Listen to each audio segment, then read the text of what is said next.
Hello दोस्तों, ये vision IAS mains का क्वेश्चन है। एथिक्स केस स्टडी दिया गया है।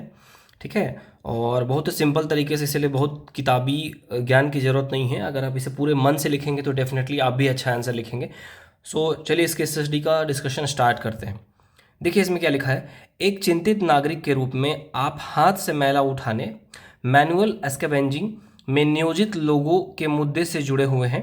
आप पाते हैं कि देश के कानून और उच्चतम न्यायालय की कटु आलोचना के बावजूद सीवर साफ करने हेतु मानव श्रम नियोजित करने की प्रथा जारी है। ठीक है। जहां प्रशासन को शहरी क्षेत्र की सफाई सुनिश्चित करनी है, वहीं जो लोग नियोजित हैं उन्हें अपना और अपने परिवार का भरण पोषण करने के लिए रोजी रोटी भी कमानी है।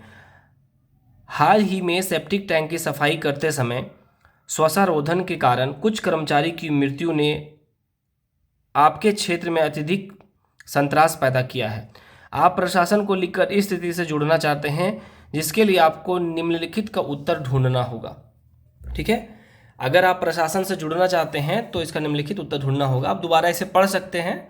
ठीक है, स्क्रीन पॉज करके। कुल मिलाकर आप एक चिंतित नागरिक है, मतलब एक ईमानदार और गंभीर नागरिक है। तो सीवर जो होता है, नालियों के अंदर घुस के जो उस तरह की टेक्नोलॉजी अभी तक इंडिया के पास वैसी टेक्नोलॉजी आई नहीं है जो कि नालियों के अंदर में जाकर सफाई कर सके। तो मजबूरन नाली के अंदर जाना पड़ता है। जाते कौन लोग हैं? गरीब मजदूर, जिनके पास रोजी रोटी कमाने के लिए पैसा नहीं, मजबूरी में जाते हैं वो। तो उसकी वजह से वहाँ से कई सारे गैस का रिसाव होता है और जिससे उनकी मृत्यु हो गई है। तो उसी पर बेस्ड क्वेश्चन है। तो 3 क्वेश्चन दिया गया है। तो देखिए इस क्वेश्चन में कैसे आप कर सकते हैं।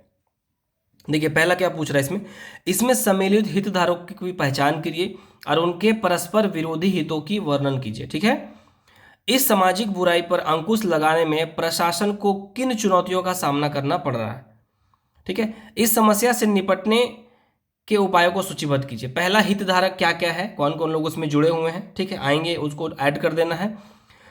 प्रशासन को इस समस्या से निपटने के लिए, मतलब सुप्रीम कोर्ट को भी लताड़ पड़ रहा है, उनको सरकार का भी लताड़ पड़ रहा है कि कैसे कर रहे हो, क्यों इतना कंप्लेंट्स आ रहा है। बहुत बार क्या होता है ना कि किसी जिले में दंगा हो गया तो कुल मिला के एसपी को सस्पेंड कर दिया जाता है तत्काल के लिए, कि दिखाने के लिए कि हाँ इसकी कमी से हुई।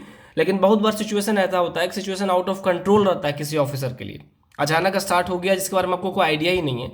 तो आपको कुछ भी मेजर लेने से पहले पहले प्लान करना पड़ता है, सोचना पड़ता है। ठीक है। इसलिए अब चलिए इसको कैसे डील किए हैं ये देखिए। एथिक्स का केस स्टडी का क्वेश्चन है। ठीक है। देखिए इसमें क्या लिखा है। इसमें निम्न हितधारक है। पहला, सफाई कर्मी। प्रशासन द्वारा सफाई करवाना, मतलब इसमें प्रशासन का जो सफाई करवाना उसे सफाई कर्मी की परेशानियां। देखिए इनमें इन्होंने लिखा है नागरिक तथा समाज को शामिल करें। अब हितधारक के कोई सटीक जानकारी उतना समझ नहीं पा रहा था मैं, इसीलिए बच के निकलने का मैंने प्रयास किया। अब देखिए दूसरा क्या है, प्रशासन की चुनौतियां। इसमें क्या है, समाज के प्रतिरोध को झेलना पड़ता है। प्रशासन की क्या चुनौती, अगर कोई डेथ कर गया तो लोग विरोध करना शुरू कर देते हैं कि क्या हो गया, मेरे पापा चले गए या मेरे बाबा चले गए, इस तरह की चीज़ें। कई मासूम लोगों की जान गंवानी पड़ती है। अब जो वहाँ उतरते हैं उनको ना मीथेन गैस की जानकारी होती है, ना कार्बन डाइऑक्साइड की जानकारी होती है, कुछ भी पता नहीं होता है। मजबूरी है, जैसे कि जब आप कितने भी एजुकेटेड हो, अगर पेट में अनाज ना हो ना, तो सबसे पहले वही मांगता है कि भोजन कैसे ग्रहण करें। तकनीकी के अभाव के कारण प्रशासन के पास अन्य विकल्प नहीं है। बोले ना, अभी तक इस पर विचार किया जा रहा है, रिसर्च चल रहा है, लेकिन कोई सटीक इस तरह की चीज़ें अभी तक नहीं मिली है। अब देखिए उच्चतम न्यायालय की आज्ञा को मानना। अब उधर से एक तो सफाई करवाना है कि आदेश दिया गया कि इनको साफ कर दो, लेकिन हाई कोर्ट ने या सुप्रीम कोर्ट ने ऑर्डर दिया है कि नहीं, मानव को बिना किसी उपयुक्त इक्विपमेंट के उनको, मतलब मैनुअल स्कैवेंजिंग में ना उतारा जाए। ये हो गया उनकी समस्या। फिर कर्मचारियों की कमी। कई बार कर्मचारियों को, इस फील्ड में क्या होता है कि टेबल में बैठ के सब कोई काम करना चाहता है सम्मानजनक, लेकिन नालियों की सफाई को नहीं करना चाहते हैं। ठीक है। 6 में कर्मचारी की रोजी रोटी का सवाल। ठीक है। अब देखिए 6 पॉइंट हो गया मैंने। अब देखिए इस समस्या को निम्न प्रकार से निपटा जा सकता है। देखिए, प्रशासन को उपयुक्त जानकारी देना। ठीक है, प्रशासन को उपयुक्त जानकारी हो या फिर उनको दिया जाए कि ऐसे ऐसे ऐसे है, प्रॉब्लम है। ठीक है। भविष्य में ऐसी समस्या ना हो इसलिए टीम को कार्य करने के लिए भेजना। किसी अचानक 1-2 व्यक्ति को ना उतारा जाए, टीम को भेजा जाए ताकि वहाँ पर रिसर्च किया जाए, सर्वे किया जाए कि इसको करने के बाद क्या समस्याएं आ सकती हैं। ठीक है। सफाई के लिए आधुनिक मशीनों का निर्माण या आयात करना।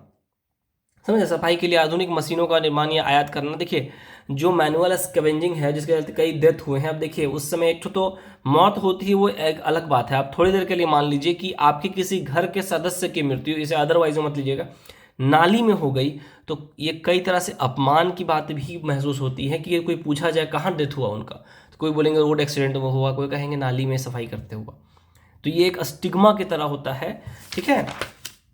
अब देखिए पीड़ित व्यक्ति को मुआवजा देना, अगर वो पीड़ित है, अगर उनका किसी तरह से नुकसान हुआ है तो उनको मुआवजा, अच्छा मुआवजा दिया जाए।